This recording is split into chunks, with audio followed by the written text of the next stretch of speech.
During my high school and college years, my idea of what I wanted my life's work to be was constantly evolving, all the way from meteorologist to foreign service officer.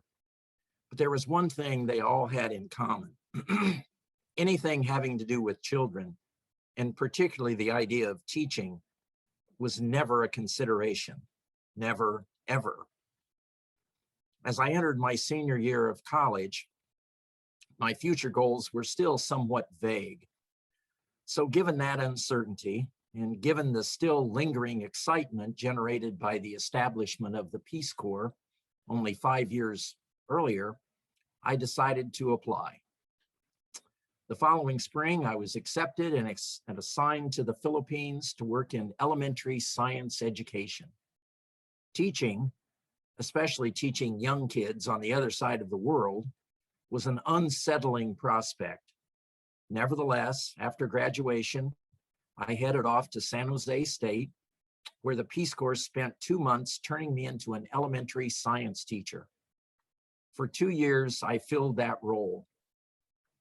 I hoped that I had a positive impact on the lives of the students I taught. But of this, I am certain. They had a positive impact on my life. In fact, they changed the entire arc of my life. When I returned to the US, I went back to school and got my Master of Arts in Teaching, and then began a career as an elementary school teacher. Even after retirement, I could not separate myself from trying to be supportive of kids. For 12 years after we moved to Columbus, I volunteered in a local 5th grade classroom. I've been a book buddy since the program started, and I've been a court-appointed special advocate since 2004. I believe that all kids deserve to have their basic needs met, and that access to a quality education is one of those needs. But you don't need to be a teacher, and you don't even need to be a parent or a grandparent to help build developmental assets in kids. Pay attention, show that you care, be supportive, commit when you can. Those students I taught in the Philippines many years ago changed my life. And who knows, maybe our kids here at UUCCI can change yours. Remember, they do not belong to us, but they are ours. Come, let us worship together while we recommit ourselves to the youngest among us. I wanted to find my Wonder Box this morning, and that one that I had last week disappeared somehow, but look what I found. That was a special delivery from my mother, who is visiting this weekend. And so if you hear any noise in the background. So this is from my grandpa Cable in 1991. I've showed you some other things. There's Nicholas Cable, Sport. I don't know if that was only my nickname or he knew my basketball future. So here's our Wonder Box this morning. Let's see what's inside, shall we? Would you look at this? Oh my gosh. Look at this nice lady. Not sure if any of you know who that is, but that's Olympia Brown. And I'm going to actually tell you a little bit about Olympia Brown this morning. In fact, before she was older Olympia Brown, she was, like most of us, younger Olympia Brown. I bet she's about my age or a little younger. I'm going to tell you a little bit about Olympia Brown, and I want you to keep in mind the stories that Steve just shared and this idea of not knowing the impact we can have on our children's lives and the way young people can have an impact on our lives. So this is a story about Olympia Brown, and it is called Jericho. by Reverend Christopher Bice. Once upon a time, there was a little girl named Olympia Brown who had a dream. She dreamed that one day she would grow up to be a minister. But during the 1800s, only men were ministers, so it didn't seem likely that Olympia's dream would come true. Olympia, however, continued to dream. Time passed and the little girl became a young woman. Olympia wrote a letter to the school that taught people how to be ministers, and her letter said that she would like to study there. The school wrote back and told her that it was not a good idea for her to come because she was a woman. Olympia was crushed. It was like someone had put a giant wall between her and her dream.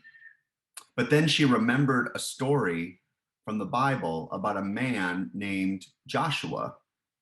So Joshua was leading the Hebrew people out of the desert into the promised land. But when they arrived, they discovered they had a problem. Somebody else was already living there. The Hebrew people were tired and wanted to rest. They had wandered with Moses in the desert for 40 years, trying to find a home. After Moses died, Joshua had led the Hebrew people to a beautiful land, but the people of that land did not want to share it with them. They had built a giant wall around the city of Jericho and were prepared to fight to keep Joshua's people out. This is a non-exact rendering. Joshua marched up to the walled city and knocked on the door. "Open the door and let us in," he cried. But the people of the city replied, this is a rough translation, "Not by the hair of our chinny chin chins," they said. Joshua walked away feeling very sad. The walls of Jericho were very high, and there seemed to be no way his people could enter the city to find a home there. Feeling stressed, Joshua went to find a quiet spot to meditate. As Joshua sat in his quiet spot, he got a crazy idea. In fact, the idea was so crazy, he was sure it came from God. Joshua ran to tell his people, and all the Hebrew people gathered to hear him speak. "Let us march around the walls of Jericho and blow our ram's horn," Joshua told them. The Hebrew people were quiet for a moment. They were waiting for the rest of the idea, but Joshua remained silent. Finally, someone asked, "And then what?" "That's it," Joshua said. "That's the plan. Don't you love it? We will march around the walls of the city once a day for 7 days and blow our horn." Now, most people thought that Joshua had lost his marbles, but they went along with the idea anyway.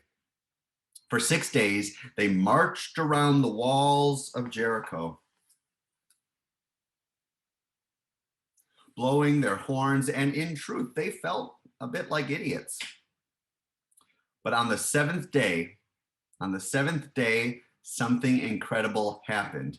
As the Hebrew people blew their horns, the walls of Jericho began to rumble and shake. Suddenly, the city walls came tumbling to the ground. Joshua's crazy idea had worked. The Hebrew people were free to walk right into the promised land. As Olympia remembered the story of Joshua, she began to get her own crazy idea. She decided that she would go to the school for ministers and take classes no matter what anyone else said. And that is just what she did. The men didn't know what to do when Olympia showed up. They got very nervous and tried to talk her out of her dream. But Olympia wouldn't let anyone put a wall between her and her dream. Finally, the men decided that they could not stop Olympia. She studied hard and was every bit as smart, if not smarter, than the men in school. In 1863, Olympia Brown was ordained a Universalist minister. She was one of the first women ministers in America. And I actually have a little picture here. At one point, she came and served at this church. I don't know if you can see that. And that's in Racine, Wisconsin, which has the best Kringle outside of where Kringles are made in Europe. And she served there in the 1870s and 80s. And it's actually now called Olympia Brown Unitarian Universalist Church. Olympia's dream came true because she knew that although there is a time to be quiet, sometimes you have to blow your own horn before the walls come tumbling down. And so this morning, we're going to be talking about our children and our youth. And we're going to be talking about our congregation and its future. And I went back, and even though my ink is running low, I saw this picture from quite a few years ago, and some of you are in it, and some of you are not in it because you've come since, and some might have gotten cut off because it only seemed to get part of the picture. And I see children in here, and I see older children, and I see adults, and all of you look pretty happy. And I hope that as we talk about the future of children and youth, we think about our shared future as a congregation, so that it's not just something we're going to be doing for our children, but it's something we're going to be doing for all of us as well. So we'll have more conversations about that later in the service. May it be so. And amen.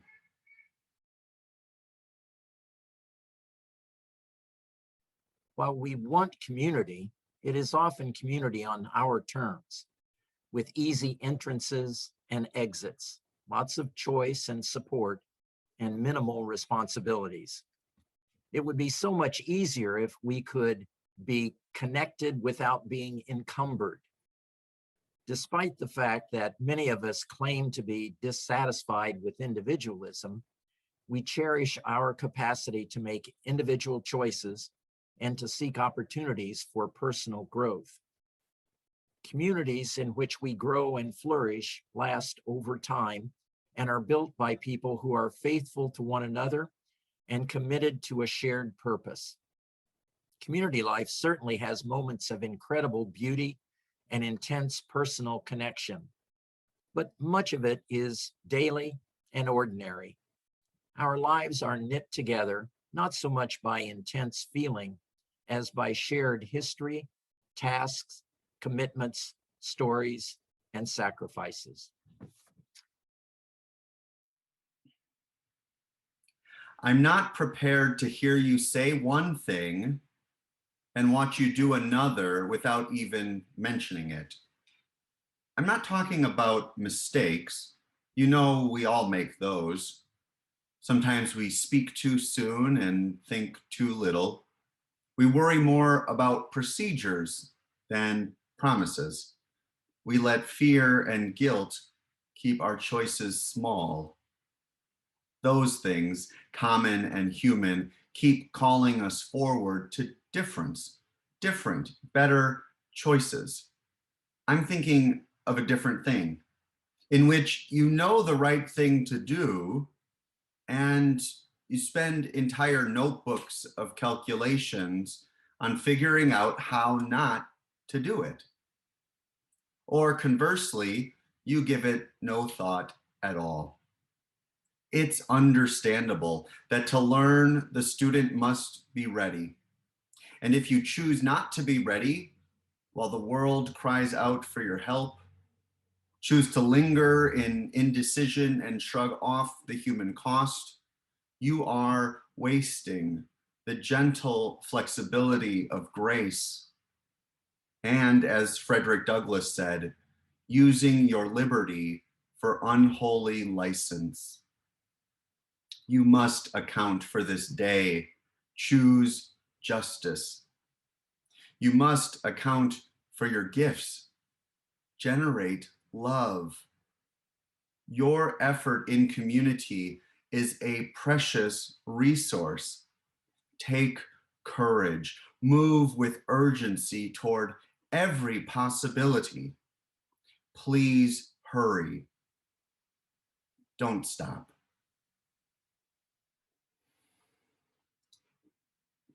It wasn't until a couple days ago, Thursday, in fact, the day I usually sit down to write my sermons, that I realized something about our topic this morning. In short, I have been unwittingly preparing to deliver this sermon my entire life. Let me explain.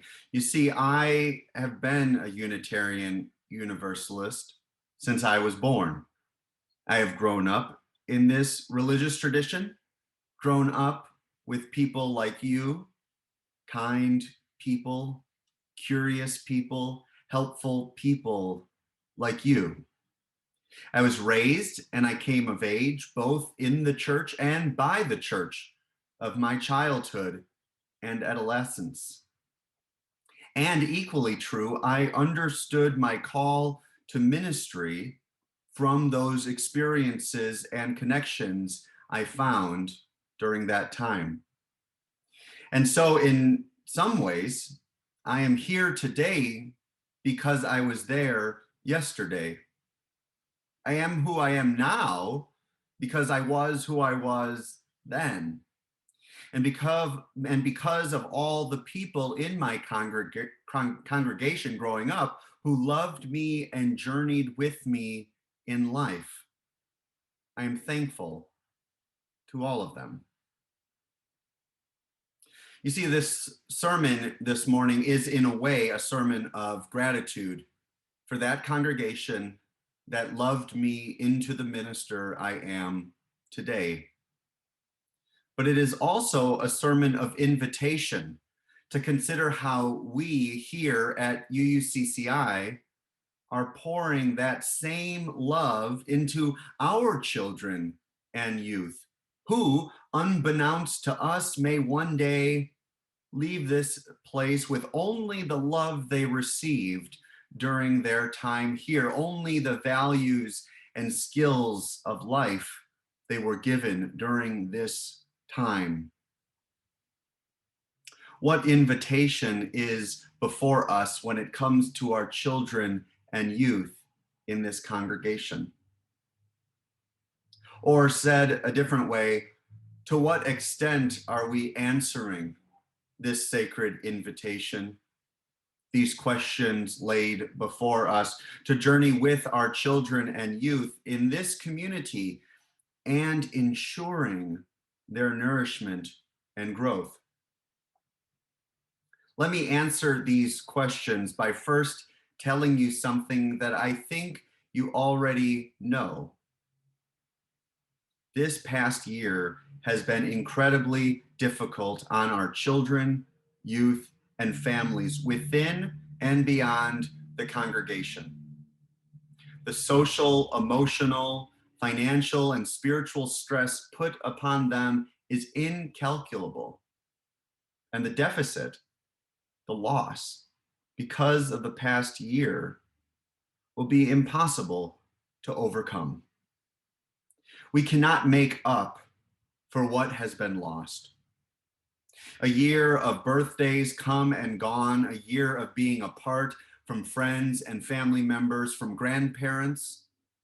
What they have lost is indeed lost. And yet, what we can do today, right now, and in the days to come is to both acknowledge this loss, but also recognize what we do have the power to shape moving forward.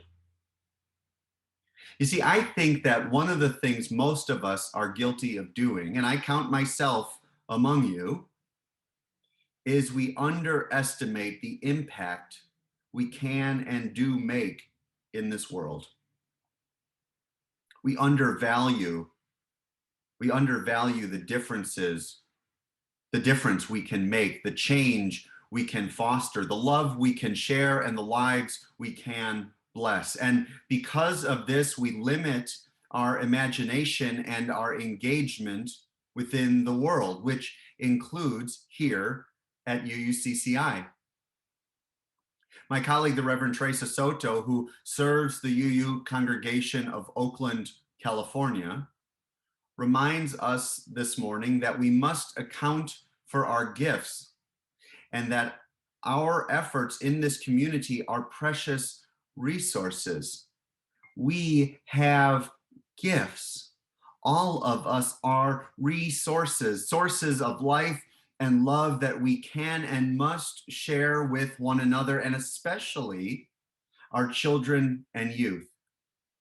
This is critical to understand because when these resources are wasted, when they go unused, that results in a detrimental impact, not only on those who would receive our gifts, but to ourselves as well. We do harm by withholding our gifts, withholding our love and time, not just to those we might share them with, but we do harm to ourselves as well when we keep these gifts bottled up and unrealized. However, because as I just mentioned, it is easy to underestimate our gifts, sometimes we don't even realize that we are doing harm to one another or to ourselves through our inaction. Because we undervalue our impact, we don't realize our impact. Or in addition to that, we overcomplicate a situation and thus paralyze ourselves from taking action, whether it be working to dismantle white supremacy culture, fighting climate change, or supporting our children and youth in this congregation. The old paralysis by analysis trap that can lead to inaction, which of course is an action as well, to not act. But I'm here this morning to say that we must change in order to be the community we have said we long to be. We long to be a community of hope and courage, a congregation of all ages that learns and grows together, that works for justice throughout our lives. This kind of ministry and community will require us to fundamentally shift how and who engages with our children, youth, and families at UUCCI. In short, we need to shift what it means to be a part of this community. Because if I know anything, I know that you all want to be in a community where all ages are present and thriving. A true multi-generational, beloved community that exists for generations and generations to come.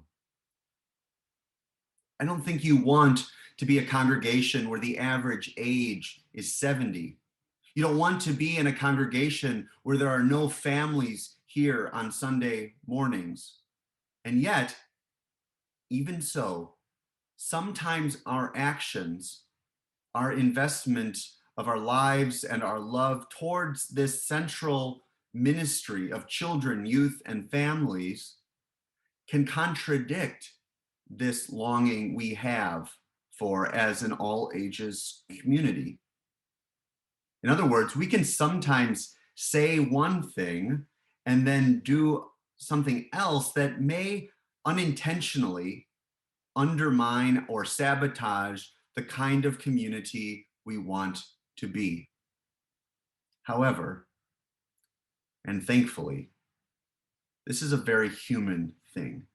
This is not just us. This is a human thing.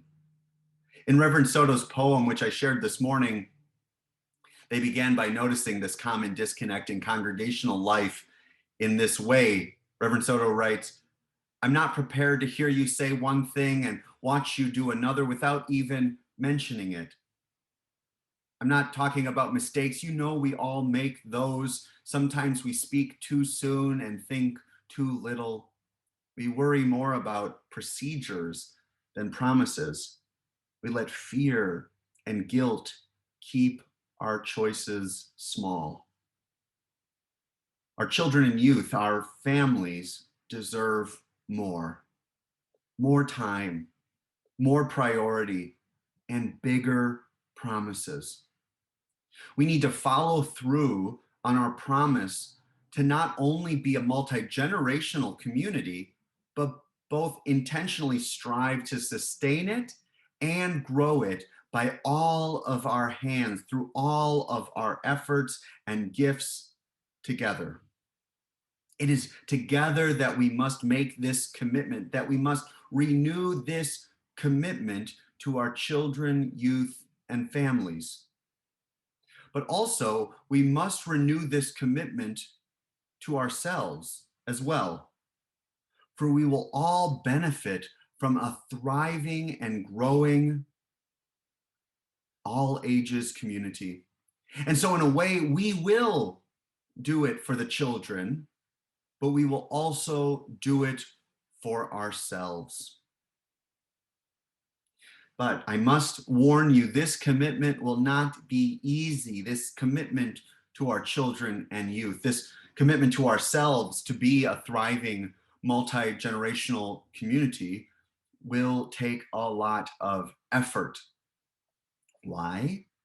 Well, most notably, because it directly contradicts one of the essential principles of the liberal religious community and of Unitarian Universalism, namely that of individualism.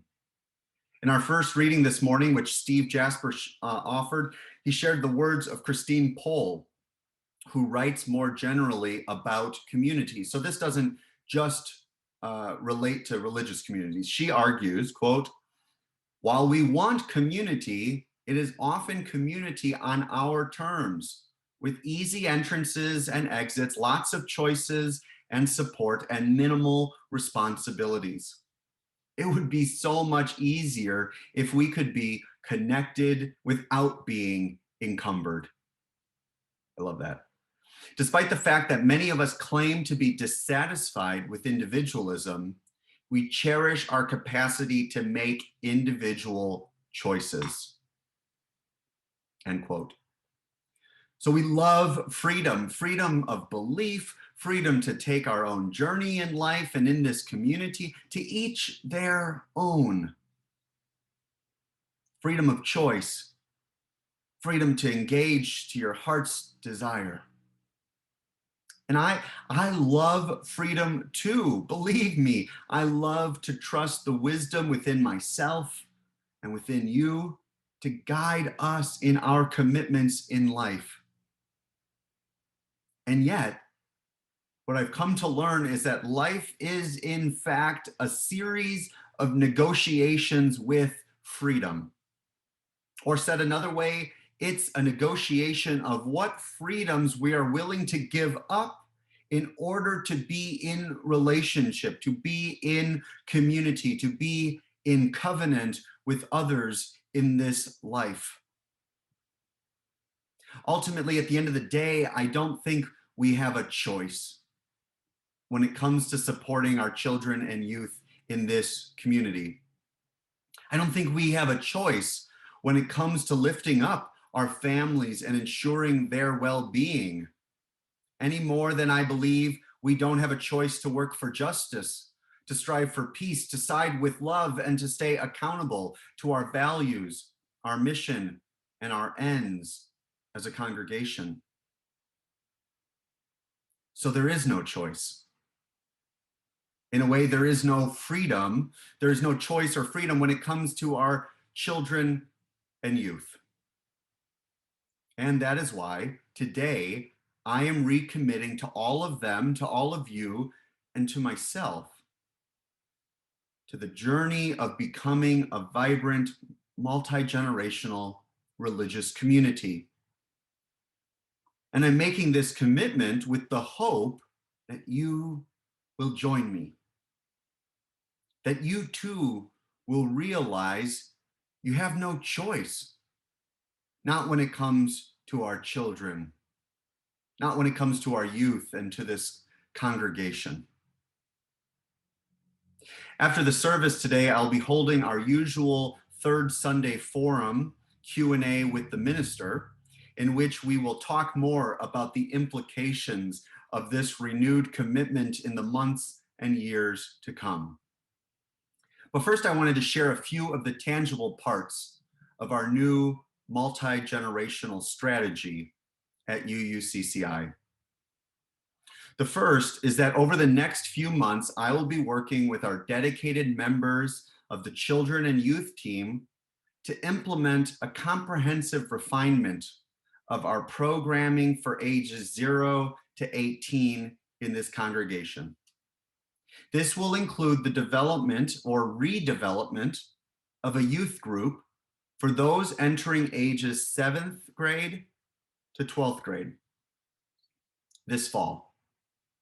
The youth group will, this is important, meet on Sunday mornings during the service with trained youth advisors who will support our youth in their activities, goals, and ministry together. This decoupling of our current role of youth serving as childcare workers in our congregation will be an essential step in showing the value of our youth in our community in the years to come. While there will be opportunities to offer childcare beyond Sunday mornings, like on a Tuesday night or a Friday night, while there will be opportunities for these things, the recreation of a youth group that meets on Sunday mornings at UUCCI will be an important message of change for those individuals and families, to all of us in this congregation. Beginning this fall, the pre-kindergarten to 6th graders in our congregation will be broken into 3 classrooms on Sunday morning. And of course, this hour of learning and connection will happen after they spend the first bit of time with all of us in the Sunday service. After all, who would want to miss the Wonder Box, right? Pre-K and kindergarten, 1st to 3rd and 4th to 6th, will each have trained teachers that will guide them throughout the year as they explore the very same themes that we are exploring in the sanctuary on Sunday mornings. By engaging fun and meaningful theme-based curricula, our shared congregational life will be enhanced since we will be learning about the same important topics. So as we explore beloved community, our children will explore beloved community. As we talk about commitment, our children will talk about commitment. And hopefully that will help us to talk about commitment and practice commitment together as one community. For this to work, it will be critical to increase the commitment from all of you in supporting our children and youth. So in the coming weeks and months, the children and youth team will be looking to expand its ranks, both on the team, but also in the classrooms as helpers on Sunday morning. I hope that when many of you, when asked, or even when you're not asked, you will say yes to serving our children and youth more directly and consistently in the years to come. And to support you in that goal, I've been in conversations with our committed children and youth team. They thought up a little idea because they felt it would be such a loss for us to not all experience the blessings of spending time with our children and youth. Therefore, beginning this fall, we will randomly assign all of the adults in the congregation, all of you, to be a helper to one of our teachers on one Sunday during the coming program year. Just one Sunday in the coming year. We will post this schedule so that you can look ahead and look forward to your opportunity, the gift of spending an hour, just 1 hour, directly supporting our children in the coming year. And if you have so much fun during that hour and you wish you could support them on another Sunday or on 3 Sundays or heck, once a month, our children and youth team will help you to make that happen. So I hope you will look forward to the privilege of learning and growing with our children as we move forward this fall. The other point that I hope is evident from this sermon is that in the coming months and years, I will personally be spending more time and energy supporting our children, youth, and families in the congregation. This is not to say I won't be supporting those of you of different ages who engage in other areas of the congregation, but it is to say that I'll be devoting much more attention to our collective work, all of our work in becoming a vibrant, multi-generational community. Why? Because I have no choice. And really, I believe none of us do. For if we are to survive in the coming 2 decades, let alone thrive, we must double down. We must go all in and be on the record in reaffirming our commitment to our whole community.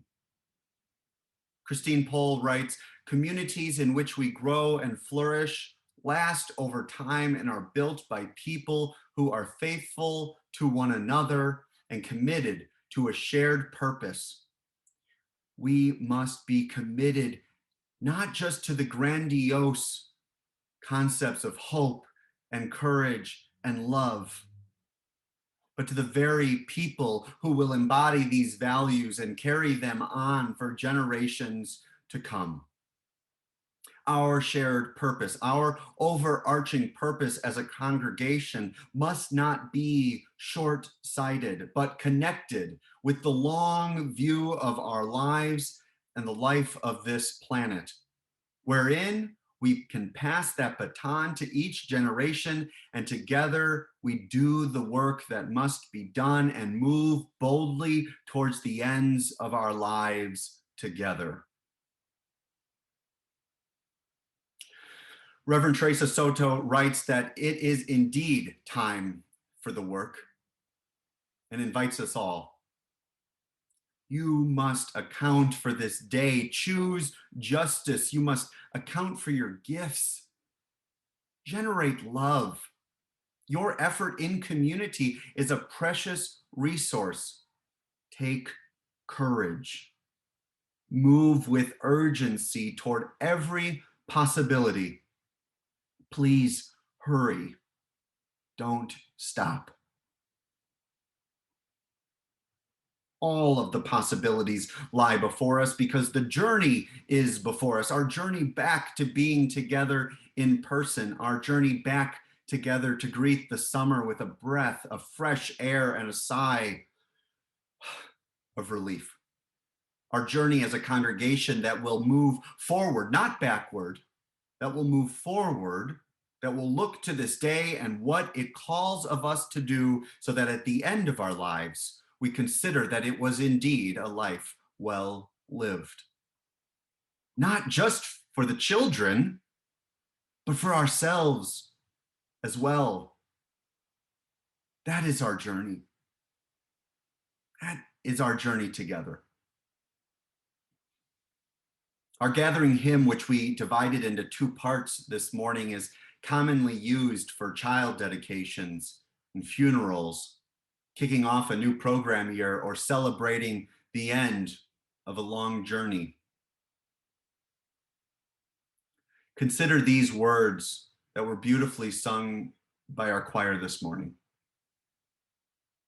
A child is born among us, and we feel a special glow.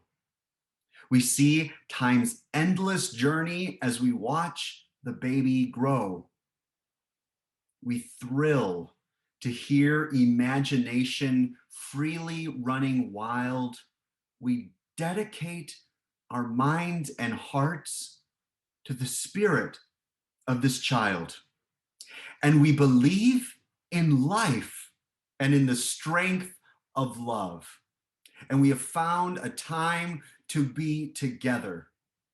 And with the grace of age, we share the wonder of youth.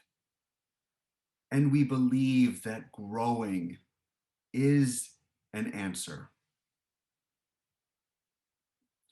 My friends, can you picture it? Can you feel it? Can you hear imagination running wild? May ours be a community of life and love. May we dedicate our minds and hearts to the spirit of our children and youth, and to all of us, and to this all ages community with a renewed hope and an undying commitment to courage. Take courage, friends.